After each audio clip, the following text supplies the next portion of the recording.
ඊළඟ ගස් කැපුවා කියලා දන්නවද? ගස් කරනවා මෙයා. එයා කියන්නේ මේ පැත්නිකේ කාලේ තමයි ලංකාවට තුනීනේ සංස්ථාව වෙන්නේ.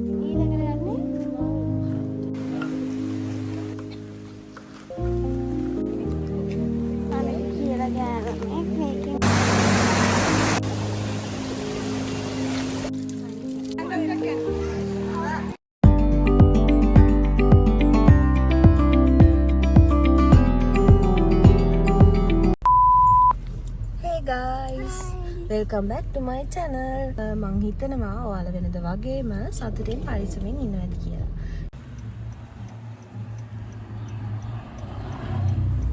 අපි මුලින්ම නැවතුවා උඩට කන්න. තාම නිදිමතයි. අර කොල්ල තියෙන පරිසර හානිය පේනෝනේ අපි ඒක මතර. ඔයාලා ට්‍රිප් යනවා නම් මේ වගේ දේවල් කරන්න එපා. මොකද ඔයාලට පේනව නේද කොච්චරනම් පරිසර හානියක් මෙතන වෙලා තියෙනවද කියලා. උදේ නැගිටලා ඇත්තටම මේ සඳිති තමයි මේ කැම්බේල හැදුවේ. සඳිති සහ අක්කා දෙන්න එක්ක අම්මට නිදා ගන්න කියලා අපි දෙන්න තමයි අද උදේ කැම්බේල හැදුවේ.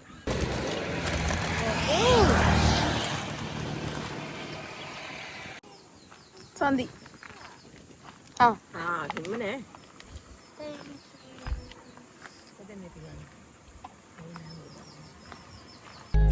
අපි ආයෙත් අපේ ගමන පටන් ගන්නවා guys. නීල නයන කරකා මාව මකර බලන සොබනා මුනිවත රකිනා හබලකි වැව සිඹිනා ධාලෙට දිය පිඳිනා සොබනා. අපි දැන් ඉන්නේ කන්නේලිය පාරේ. මේ පාර ටික ගොඩක් පටුයි කඳු වගේ. ඒක නිසා මම තාත්තට දුන්න මේ ටික ඩ්‍රයිව් කරන්න. මට බයයි පොඩ්ඩක්. නෑ පාක් එකක් තියෙනවා මට මතකයි. මම පොඩි කාලේ කන්නේලි කින් තියෙනවා. අර ගාල්ටි කන්නේලිය ප්‍රජා සංචාරක ගම. චූටි පාරක් තියෙනවා. ඔයාලා කන්නේලි එනවා නම් මේ මාතර මේ හම්බන්තොට පැත්තෙන් එනවා නම් එක්සිට් කරන්න එපා මාතරින්. ඔයාලා කෙලින්ම ඇවිල්ලා බද්දේගමින් එක්සිට් කරලා බද්දේගමින් තියෙනවා කොහෙද නාගොඩ එක්සිට් කරද්දිම දකුණු අත පැත්තට පාරක් තියෙනවා. එතනින් ඉස්සරහට ගියාම වම් අත පැත්තට නාගොඩ පාර තියෙනවා. ඒ නාගොඩ පාරේ කෙලින්ම එන්න ඕනේ. කොහෙන්වත් හැරෙන්න නැහැ. උඩුගම ටවුන් එකට. ඊට පස්සේ උඩුගම ටවුන් එකට එනවා. උඩුගමෙන් කෙලින්ම මේ කන්නලි රෝඩ් එකට තමයි පාර තියෙන්නේ. මේක ළඟයි. මේ පාරේ වලවල් නැහැ. හොඳටම හදපු පාරක් තියෙන. ඒ නිසා ලේසියෙන් එන්න පුළුවන්. කන්නේලිය ෆොරස්ට් රිසෝට්. මේ හොටෙල් තියෙනවා මේ පුරා.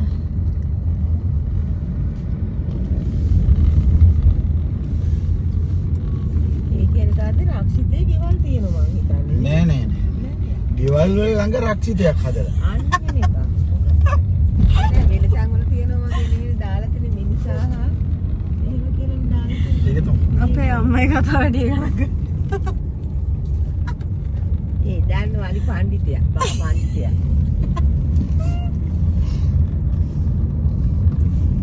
අපි දැන් පාකින් එකේ ඉන්නේ.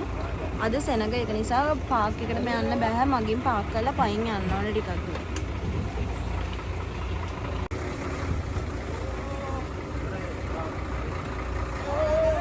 දාගන්න කරේ. යන් තාත්තා.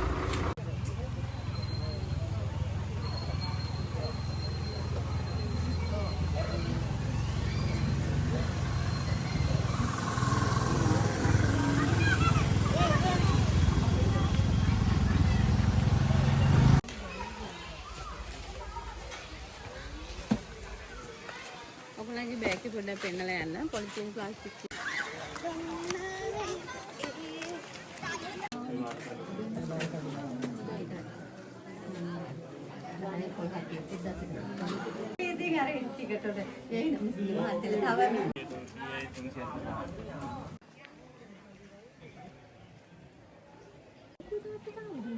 ඉතුරු සල්ලි දෙනකන් ඉන්න. මෙතනින් තමයි අපිට කන්නේලියට එන්ට්‍රන්ස් වෙන්න තියෙන්නේ. මේ බෝඩ් එකේ තියෙනවා මොනවද බලන්න තියෙන ටයිම් කියලා අපිට. ඒ වගේම ඔයාලා මේ ගොඩක් සෙනග නැති දවසක එනවා නම් ඔයාලට වෙනම ගයිඩ් කෙනෙක්ව ගන්න ඕනේ සල්ලි දීලා. අද ගොඩක් සෙනග ඉන්න දවසක් නිසා ඒක ඔක්කොටම එකම පේමන්ට් එකක් තමයි කරන්න ඕනේ. මේ මොකද හැමතැනම ගයිඩ්ලා ඉන්නවා. ඔක්කොම ගයිඩ්ලා එකට දාලා තියෙන්නේ.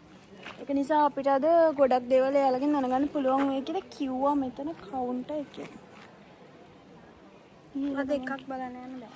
ඔව් අද මේ නාරංගසැල්ල කියන එකේ වතුර නැහැ කියලා ඒක බලන්න බෑ කිව්වා. දැන් ඔයාලා තිබුණේ කන්නඩිය රක්ෂිතයට. 2007 තමයි ජෛවික රක්ෂිතයක් කියලා නම් කරලා තියෙන්නේ. ඒ පාර මේ යන පාර ගැන කියමුකෝ.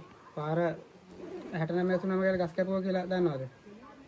69 89 දියා කාතේ ආණ්ඩුවේ කාලෙන් වටාඩි පහට වැඩි ගස් ඔක්කොම කපලා අර තුනීලේ සංස්ථාව ලංකාවේ ස්ථාපිත කරාට පස්සේ නේ. ඉන්ටට තුනීලේ සංස්ථාව තමයි මෙහෙ අරන් ගිහලා තියෙන්නේ. මේ පාර හදලා තියෙන්නේ ඒ කාලේ හදපු පාරක්. ඒ කාලේ අර වාහනේ හැට මෙහාට යන හදපු පාර. ඒකනේ. ඔව් 1997 වෙනකන් අලින්දලා තියෙන 97 තමයි අන්තිම මැරේ මැරලා තියෙන්නේ. දැන් තියෙන ලොකුම සතා ගෝන. ඊට පස්සේ සර්පය ගැන කතා කරද්දී සර්පය ලංකාවට ඉන්නවනේ 112ක්. 112න් වැලි පොළඟ නැතුව මුහුදු සර්පය නැතුව අනිත් ඔක්කොම සතු මෙහි ඉන්නවා සර්පය. කියන්නේ නායාවන් මුකලන් තෙලිස මාරාන්තික සතු නම් මේ පාර සුලිස තියෙන සතු 70 ඒ ඔක්කොම සතු මෙහි ඉන්නේ. ඒ පාර මේ මග දිගේ බෝඩ් ගහලා තියෙන්නේ මේ ලංකාවට ප්‍රධාන ආවේනික ශාක ටික 317 තියෙන ගස් වර්ග කන්නලි. ඒ පාර මග දිගේ පට්ට ගහපු ගස් වර්ගයක් තියෙනවා. ඒ තියෙන ඇටෝනි ගස් කියලා දැක්කහලා තියෙනවනේ. ඔව්. ඇටෝනි කියන්නේ පිටරටින් මෙහාට ආපු එකක්. ඒක ආක්‍රමණශීලී ශාකයක්. කැලේ ගස් වල කරදරයක් ඉඳලා තමයි ඔය පට්ට ගහලා මරන්න දැක්ක කියලා තියෙන්නේ. කටුසු ප්‍රභේදයේ තියෙන පාට වෙනස් කිරීමේ හැකියාව තියෙනවා. වෙනස් කරනවා මෙයා ඉන්න තැන දැන් කළු ගලක් උඩ එහෙම හිටියොත් අද දුඹුරු පාටට ඉන්නේ. දුඹුරු පාටම තමයි දුඹුරු පාටෙම ලා දුඹුරු පාට තද දුඹුරු පාට අන්න එහෙම පාටවල් වෙනවා. නැතුව ඒකක් හොඳ වෙනවා කියලා ඒ කියන්නේ ඒක විද්‍යාත්මක ඔප් වෙලා නැහැ අත් බෙහෙතක් විදියට මිනිස්සු පාවිච්චි කරලා තියෙනවා. එතකොට මේ තියෙන්නේ තපස්තර බුලත් මේකත් එහෙමයි ඉස්සර කාලේදී අර තාපසිය කැලේ ඉඳ කියන්නේ භාවනා කරලා තියෙනවා කියලා අපි කියනවනේ මතයක් තියෙනවා. එතකොට එනුවට අර අපි බුලත් එනුවට භාවිතා කරනවා වගේ ඒගොල්ලෝ බුලත් එනුවට මේක තමයි ආදේශකයක් විදිහට භාවිතා කරලා තියෙන්නේ. ඒක මේකට තපස්තර බුලත් කියන්නේ. ඒ වගේම මේකත් ලංකාවට ආවේනික සමනලයේගේ ප්‍රධාන වාසස්ථානය. සමනලයේගේ නම තමයි සිලොන් රෝස්. කියන්නේ විතර දාන්නේ මේ ගස්වල විතරයි කාලෙකට තමයි විතර දාන්නේ. ওই ශාකවල විතරයි. ඔව් මේ ගස්වලම විතරයි විතර දාන්නේ. ඔකත් ඒක දේශීය ශාකයක් නේ. thank you. දෙයක් කියන්නේ මේ මැතිනිගේ කාලේ තමයි ලංකාවට තුනීලේ සංස්ථාව එන්නේ. තුනීලේ සංස්ථාව පිහිටුවට පස්සේ ඒකට ප්‍රමාණවත් ගස් නැහැ ලංකාවේ. ඊට පස්සේ තීරණය කරනවා සීනාවගේ ඔක්කොම ගස් කපන්න. ඒක කපලා කෙලිමෙන් ගස් ගේන්න විදියක් නැහැ නේ. එතකොට ගොල්ලෝ දන්නේ නේ. ඔව් ඕන කෙනෙක් අහලා බලන්න. දැන් මේ ඊයේ පෙරීද හොයා ගන්නකොට වතුරෙත් ඔක්සිජන් තියලු කන්නේ. අර බිබිලි වගේ දානවා නේද? ඒ තරම් මේකේ දැන් අපි හෙක්ටයාර් 10139 අක්කර තියෙනවා 2000 නෑ 26000 27000 හැබැයි ඕක 2000 කියනවා 29000 කියලා. ඒ හිටපු අධ්‍යක්ෂයෙන් මම දෙපාර්තමේන්තුව නොපෙන්නේ. මේ කොටස අයිති වෙන්නේ ගාලු දිස්ත්‍රික්කයේද මාතර? ගාල්ල මාතර දෙක. දෙකටම අයිති වෙනවා. ගාල්ල මාතර දෙකටම අයිති වෙනවා. එතකොට මේකේ හැබැයි දෙඩියගල පැත්තේදී අපි දන්නේ නැහැ කිලෝමීටර් 40ක් විතර තියෙනවා. හල්දියන් කියන්නේ අපේ ලංකාවට ආවේනික ශාකයක්. මේ දවස්වල ගෙඩි හැදෙනවා. දැන් මේ දවස්වල ගෙඩි හැදිලා වැටෙන කාලය. ඔව්. මේ මහගොඩි ගෙඩිය වගේ ගෙඩියක් හැදෙන්නේ. මේක ඇතුලේ තියෙන මදි තමයි අපි කන්න ගන්න. මේ මදි හරි තිත්තයි. තිත්ත නිසා මේක හීනියට ගාලා බැහැගෙන යන වතුරක බඳලා තියෙන සේදිලා යන්න. ඊට පස්සේ ඒ රොඩු ටික අරගෙන තමයි අපි හැලප පිට්ටු ඒ වගේ දේවල් හදන ගන්නෙ. තව මේ ගහින් දුම්මල ගන්න පුළුවන්. මේකෙන් බේරෙන ඉතිත් අපි දුම්මල වෙනකොට පාවිච්චි කරනවා. අනිත් එක තමයි කිතුල් මල් මදින අය. තෙලිජ්ජ මුට්ටිය ගහ එල්ලද්දිම මේ හල්පොතු කීපයක් දානවා. අර තෙලිජ්ජ එක පැහෙන ගතිය වලක ගන්න තමයි හල්පොතු දාන්නේ. දැන් නම් මොනවා හරි පැහෙන වලක ගන්න මොනවා හරි කෙමිකල් බිඳුවක් දානවා නේද? ඉස්සර ඒ උනට එහෙම නෙවෙයි. ඉස්සර හල්පොතු කෑල්ලක් දැන්නේ. ඔව් ඔව්. ඒ කියන්නේ එතකොට අර පැණි එහෙම උණු කරාම උතුරලා යන්නේ නැහැ බෝතලේ. උන් තරම් කල් තියාගන්න හොඳ පැණි බෝතලයක්. දැන් සමහර පැණි තියෙනවා. ඇත්තටම මාර ලස්සනයි ඇත්තටම. ඊළඟට යන්නේ වව් විදුහාවට. අතේ සද්ද මේ තමයි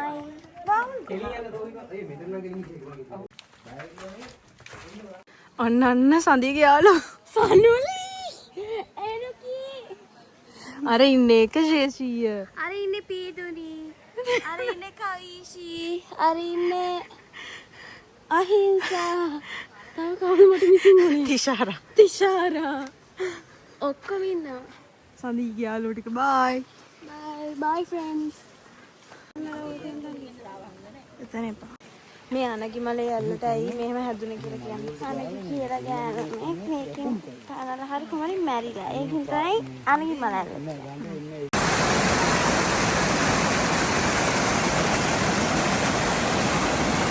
දැන් ඉන්නේ අද වතුර අඩු.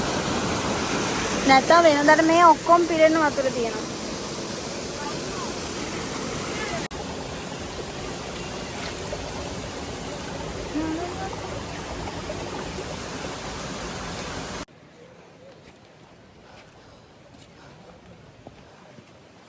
අපි අනගිමල ඇල්ල බැලුවා.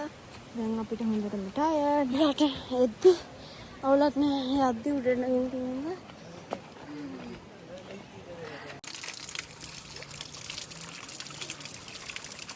අපි ඔක මේ කැලේ තිබිලා කඩාගත්ත එක හරියි. අපි දැන් කන්න හදන්නේ.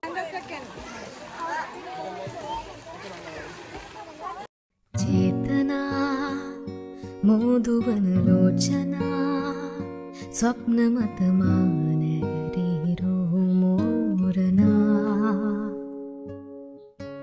යවනා ප්‍රේමයට කාරණා රාගමන රහසේම පාවී ගියා සේයාවුනා හේරුරටා සිත් මහසේ